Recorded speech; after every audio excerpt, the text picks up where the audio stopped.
Bonjour. Alors, je suis docteur Gamba Félix, je suis médecin généraliste installé à Cayenne. J'ai été contacté pour pouvoir parler de ma pratique quotidienne en médecine libérale sur ce problème qu'est la violence faite aux femmes. Alors, il est un peu compliqué de vous faire un résumé, mais j'ai regardé sur deux de mes dossiers qui pourraient vous concerner, en fait, qui pourraient illustrer la façon dont je conçois ce problème.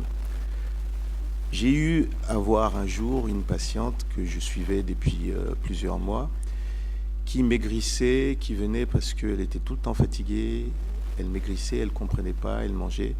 C'est une dame qui avait une trentaine d'années, 2 enfants, qui vivait en couple mais qui n'était pas mariée.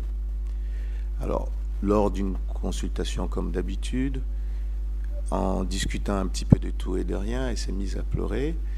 Et en creusant un peu, elle a pu m'expliquer que ça ne va pas, au travail ça ne va pas, mais essentiellement à la maison. Cet exemple arrive, je vais aller jusqu'au bout, en fait, illustre bien la difficulté en tant que médecin généraliste de tenir compte de ce qu'est un certificat médical initial. J'en ai entendu parler. Parce que les violences sont des différents types. Si nous, on voit le premier jour des bleus, on voit des blessures, on voit un traumatisme, on peut le décrire. Une plaie de tel centimètre, un hématome à tel endroit, on peut éventuellement dire, voilà, ces plaies, en tout cas ces lésions sont à rapporter au dire de la patiente qui correspondrait éventuellement à une agression. On ferait un certificat. Mais c'est beaucoup plus difficile quand il s'agit des violences psychologiques et morales. Donc j'en reviens à mon histoire. Alors elle m'explique que la goutte d'eau, c'était que d'habitude, elle tolère, elle accepte, mais là, ce qu'il fait devant les enfants, je ne peux plus. Alors, qu'est-ce qu'il fait devant les enfants?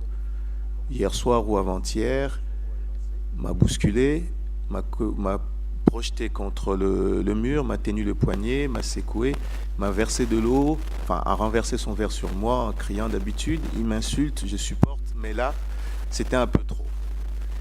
Alors, je lui dis, mais madame, ça c'est une forme de violence. Et elle me dit, ben non, il m'a pas frappé.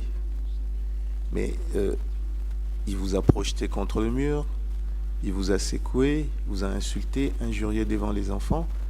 Est-ce que vous vivez une violence psychologique au quotidien et aujourd'hui vous vous sentez dépassé parce que il a été plus loin, c'était devant les enfants. Donc, et à ce moment-là, il fallait que je rédige un certificat. Alors, les certificats qui devaient dire que cette femme a subi ou subit de manière quotidienne, mais il y a eu un point paroxystique, les jours où ça s'est réalisé devant les enfants. Mais qu'est-ce que je dois écrire dessus? Physiquement, bon, il n'y avait pratiquement pas de bleu au poignet, c'est censé dire. Et mon certificat était difficile à rédiger. Ça illustre ma pratique au quotidien. Elle était en détresse, elle souffrait, elle n'avait pas pris conscience, elle pensait pouvoir tenir, et en discutant avec elle, elle m'expose le problème, et moi j'ai la difficulté de rédiger un certificat pour qu'elle puisse aller porter plainte. Rassurez-vous, je l'ai fait quand même. Mais ça prouve que les violences dont on tient souvent compte sont des violences qui sont visibles. C'est facile quand une femme se fait frapper, violer ou violenter de manière physique. Nous consulte, nous, praticiens, généralistes, on peut écrire, c'est dire, corroborer avec les constatations physiques. Mais quand elle vient, parce qu'elle maigrit, et ça dure depuis des mois et des mois, jusqu'au jour où on l'a secoué contre le mur, on l'a humilié en fait, devant les enfants, c'est très difficile de rédiger un certificat pour qu'elle puisse aller porter plainte avec, et que cette plainte ait un poids pour que les services après des polices ou judiciaire puisse en prendre conscience, enfin, en prendre compte. Ça, c'était le premier exemple, mais vous pourrez toujours poser des questions après. Il y a un second exemple, et je ne vais pas aller loin, je vais m'arrêter à celui-là. C'est la difficulté du contexte social. Une autre patiente, une quarantaine d'années, 3 enfants, qui vient me voir, elle par contre, avec des blessures partout. Me raconte l'histoire que son conjoint, et depuis des mois, je suspecte qu'il a une maîtresse et que d'habitude, il sort mais il rentre. Là, il est sorti du vendredi soir, il est rentré lundi, et bon, là, ça va pas avec une copine. On l'a suivi, et on a trouvé où aller chez la fille Landa, et nous sommes partis, et voilà, on a fait l'affaire à la fille, donc elle s'est battue avec la fille Landa.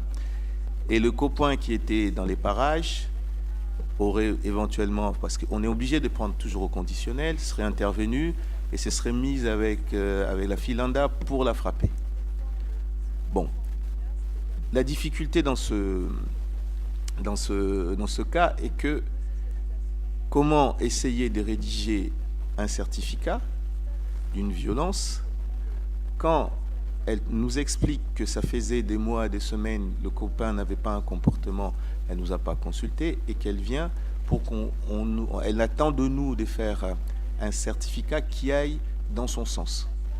Nous avons un devoir de neutralité. On peut comprendre, on peut restituer les choses, mais ça m'a posé un peu un problème de rédaction parce que je ne savais plus si les coups qu'elle avait sur elle, les blessures étaient liées au coup que le copain lui avait donné ou c'était lié à la maîtresse du copain. Alors là, il faut qu'on fasse quand même un certificat puisqu'il s'agit d'une violence. Dans tout ça, il y a des problèmes. Ce problème de violence ne peut pas être exclu du contexte un peu dans lequel nous sommes. Il y a des femmes qui ont une certaine conscience de leur souffrance, qui arrivent aisément à exprimer leurs problèmes. Et c'est très facile, après, en tant que médecin, d'arriver à prescrire, à écrire, à rédiger un certificat. Mais il y a d'autres qui ont du mal à exprimer, du mal parce qu'elles n'ont même pas conscience qu'il s'agit d'une violence. C'est le cas de violences, souvent des violences psychologiques, liées à l'humiliation, aux insultes, au manque de respect.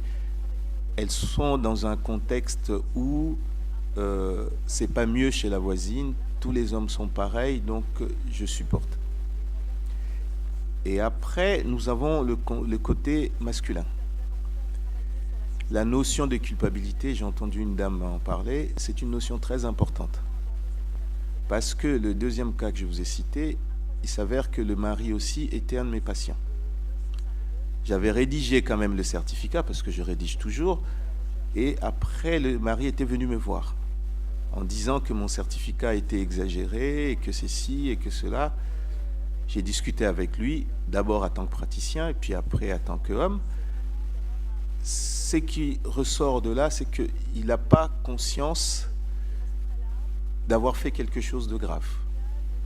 C'était la faute de la femme, de l'avoir suivi, d'avoir été jusqu'à la maison de la maîtresse, et ceci, cela. Je lui ai rien dit, rien fait, pardon, je les ai séparés, comme elle n'écoutait pas, j'ai juste donné une claque ou quelque chose comme ça.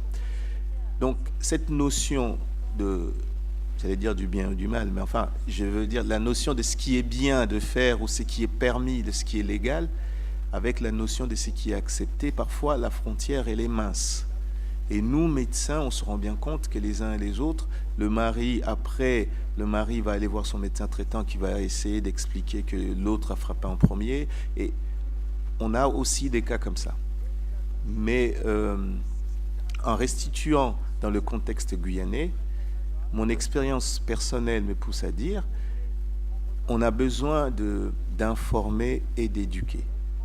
Parce que d'un côté, les victimes s'ignorent, et de l'autre, les coupables ne s'ignorent pas forcément, mais n'ont pas forcément conscience de la gravité des faits. Parce que tout compte fait, qu'est-ce qui est grave? Je l'ai juste poussée, je l'ai juste bousculée. Si elle n'est pas contente, elle n'a qu'à partir. Et de l'autre côté, qu'est-ce qui est grave? Tous les hommes sont comme ça. Et ma mère a subi ça, ma tante, et c'est mieux qu'être seule. Et c'est assez difficile.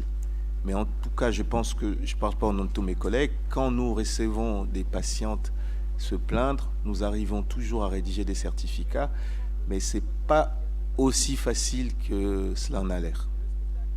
Merci de m'avoir écouté. Si vous avez des questions.